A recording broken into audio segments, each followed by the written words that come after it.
रितेश कल्ला जी बीकानेर से।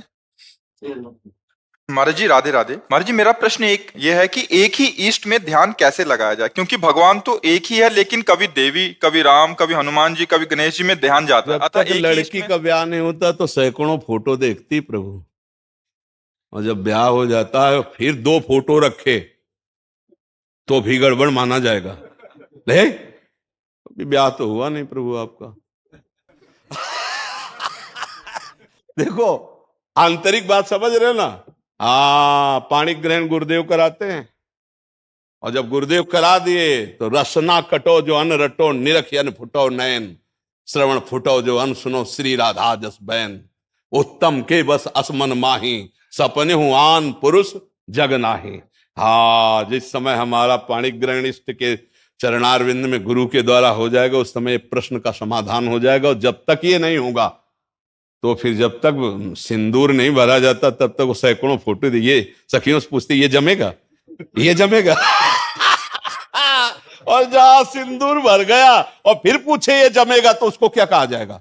हाँ, तो ये अव्यभिचारिणी भक्ति योग है। अव्यभिचारिणी ये तभी आएगी जब भोगेश्वर प्रसक्ता नाम त्यापहृत चेतसाम व्यवसायत्मिका बुद्धि समाधो न विधीयते। शास्त्रीय पद्धति, जिसके चित्त वृत्ति को भोगों ने और ऐश्वर्य ने चुरा लिया, अपहृत कर लिया है, उसी की परमात्मा में एक निश्चयात्मिका बुद्धि नहीं होती। समाधो न विधीयते। तो अब ये गुरु वरण करके और उनके द्वारा दिए हुए नाम मंत्र आदि का उपासना का अनुष्ठान करो, तब समझ में आएगा वही देवी हैं, वही देवता हैं, वही मनुष्य हैं, वही जड़ हैं, वही चैतन्य हैं, वही परमात्मा है, वही गुरुदेव हैं।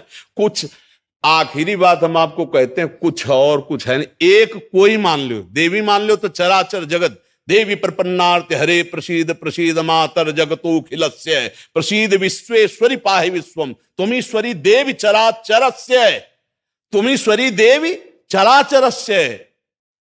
चर अचर में अभेद तत्व को जब तक नहीं देखोगे तब तक बात है। देवी मानो तो ऐसे मानो, तुमीश्वरी देवी च, गुरु मानो तो अखंड मंडलाकारम व्याप्तम चराचरम, राम जी मानो तो जड़ चैतन्य जग जीवजत सकल राममय जान, श्याम जी मानो तो सब मत्ता परतरम नान्यत किंचित अस्ति धनंजय, ब्रह्म मानो तो सर्वम खलविदम ब्रह्म। आना तो पड़ेगा, बिना ब्रह्म विद्या के, बिना गुरुदेव प्रदत्त ज्ञान के इस माया पर विजय प्राप्त कर ले, ऐसा है ही नहीं। मामे वे प्रपद्यंते माया मेताम तरंतिते, दैवी हेषा गुणमयी मम मायाद। तो प्रभु अब हम सरल भाषा में कहते हैं, किसी महापुरुष का आश्रय लेकर उनके बताए हुए मार्ग से चलोगे तो इसका संशय निवृत्ति हो जाएगी।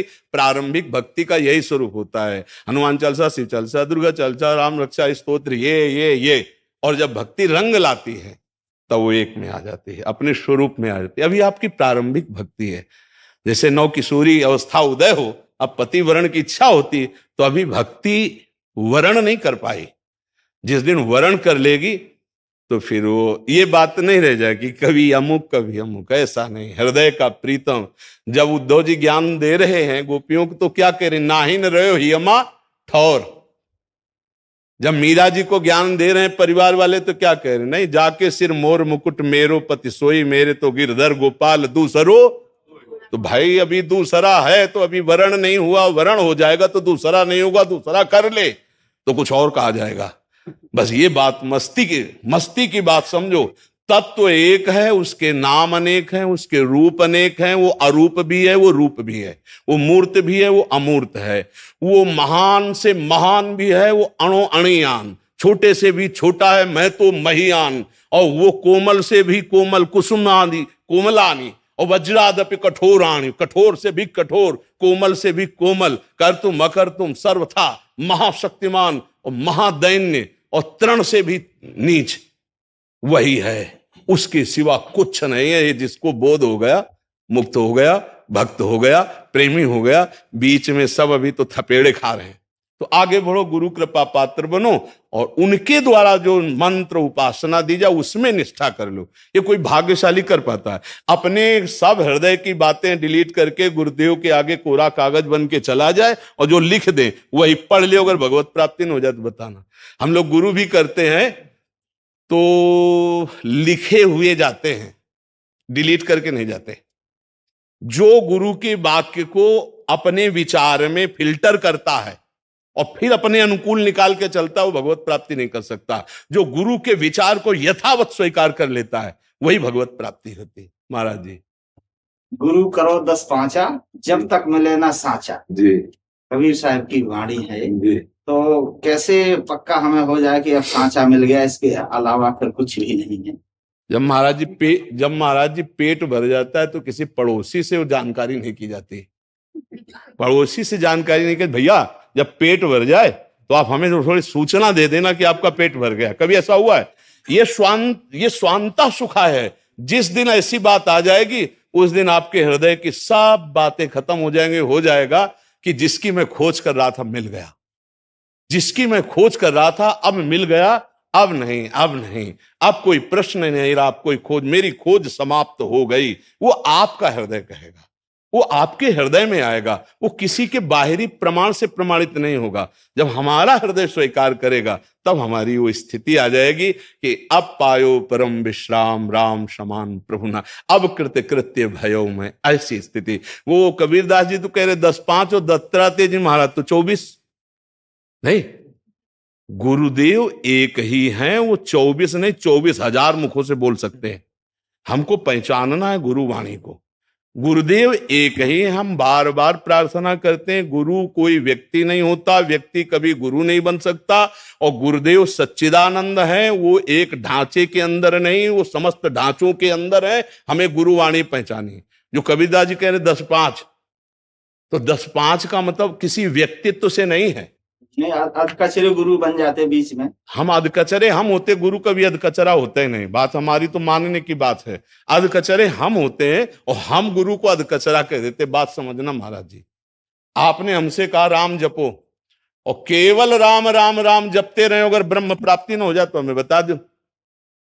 कोई भी गुरु हमें यह बता दो कि राम कृष्ण हरि नाम जपो, गुणगान के सिवा और कुछ बोला, चाहे वो जितना पाखंड करता हो। हम आपसे कह रहे हैं, आप अगर उनके वचन मान करके एकांत में जप करोगे तो आपको भगवत प्राप्ति हो जाए। क्योंकि चाहे जितना पाखंड कोई करे, उसके हृदय में भगवान बैठे हैं, वो तुम्हारा मंगल कर देंगे। उन्हीं के मंगल भवन के नाम का जब हम श्रवण करते हैं, हम एक उदाहरण दे रहे हैं पूज्यपाद उड़िया बाबा जी महाराज की वाणी से।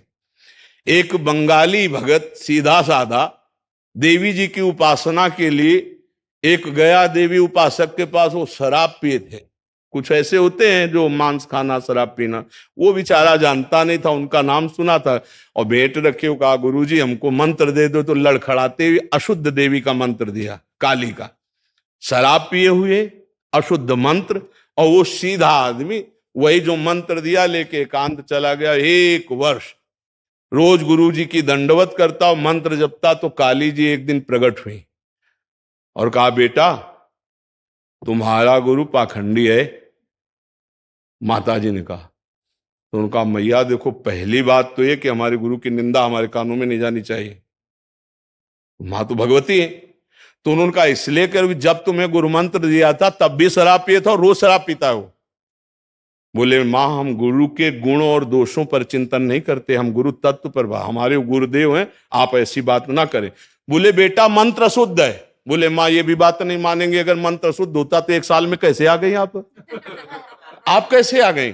उनकी गुरु निष्ठा देखकर पूज्यपाद उड़िया बाबा के वचन, माता जी ने कहा आज से मैं इसी अशुद्ध मंत्र से ही सिद्ध होंगी, भद्रकाली जी का। मुझे लगता है कि हमारी भावना का परिष्कार करने की जरूरत है, गुरु तत्व का परिष्कार करने की जरूरत नहीं। वो है, वो पक्का है। हम आपको सच्ची कहते हैं। हम कल भी यही उदाहरण दिया था कि एक शराबी हमको उपदेश दिया और जीवन भर मुझे वो याद रहा कि साधु को कभी टूटना नहीं चाहिए। वो संगमरमर की मूर्ति को दिखा के कह रहा था साधु को टूटना नहीं चाहिए। तो हमने प्रणाम किया था और आजीवन उस बात को याद रखा कि टूटना नहीं, ना किसी प्रलोभन में, ना किसी भय में, अपने लक्ष्य पे चलना है। हमारे गुरु वहां से बोल रहे थे। बाहरी रूप, बाहरी आकार, बाहरी लीला, तो आपको बताएं शुद्ध सोने का आभूषण बन ही नहीं सकता, मिलावट होगी। तो जितने शरीर हैं मिलावट से बने, ध्यान रखना। ये सच्चिदानंद बपू नहीं है। और मिलावट में 3 गुण है, सतोगुण, रजोगुण, तमोगुण। तो अगर ढूंढे जाएंगे ना तो 90 गुण होंगे तो 10 दोष होंगे, चाहे जहां देख लेना, क्योंकि इसकी मिलावट की रचना हुई। वो निर्दोष है जो बोध प्राप्त हुए है, लेकिन उसकी चेष्टाओं में अगर ढूंढोगे तो ब्रह्म प्राप्त महात्मा की भी चेष्टाओं में तुम्हें देखें, क्योंकि हम खूब घूमे हुए हैं गंगा किनारे, बड़े बड़े सिद्धों के दर्शन किए हैं। आज ही सत्संग में बोला, स्वामी अनंग बोधाश्रम स्वामी जी दिगंबर रहते थे, जटाजूट, गंगा किनारे, बिल्कुल प्रकृति का सीधा बार।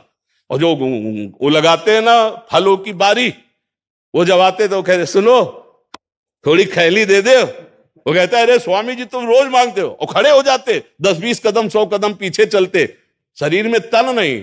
धर्म सम्राट करपात्री जैसे महापुरुष साष्टांग दंडवत करते, स्थिति ब्रह्माकार। प्रभुदत्त ब्रह्मचारी जी उनकी सेवा में आते थे। ये लीला कैसे पहचानोगे? ये शरीर बना ही गुण दोष से युक्त है। श्री स्वामी परमानंद जी महाराज जैसे कोई गृहस्थी के लोग जाते और उनकी बहू बेटे, बच्चा हाँ स्वामी जी कढ़ी बना लेती है, बहुत दिन से नहीं खाया। अब बताओ कोई समझेगा कि रसास्वादन रसेंद्री का तो छूटा नहीं, ब्रह्म प्राप्त कर, और शरीर की शुद्धि नहीं रहती। हम खुद देखा ऐसे महापुरुष। बाहरी ब्रह्म प्राप्त महापुरुषों के जो आचार हैं उनको देखकर उनकी स्थिति नहीं जानी जा सकती। जैसे सुखदेव जी आ रहे थे तो कितने पीछे लगे थे, कोई ईंट मार रहा था, कोई कुछ, और जब ब्रह्म ऋषियों ले तब उनको लगा यार कोई महात्मा है, नहीं तो नंग दड़ंग 16 वर्ष की अवस्था ब्रह्म आनंद में डूबे हुए। तो जो यह है कि 10-20 गुरु का तात्पर्य है कि हमको जब तक बोध ना हो तब तक हमें बढ़ते रहना है, हमें रुकना नहीं है। हमारे गुरुदेव हमें बढ़ाते रहते हैं। तो ये बात है कि हमें रुकना नहीं है, लक्ष्य तक हमें पहुंचना है।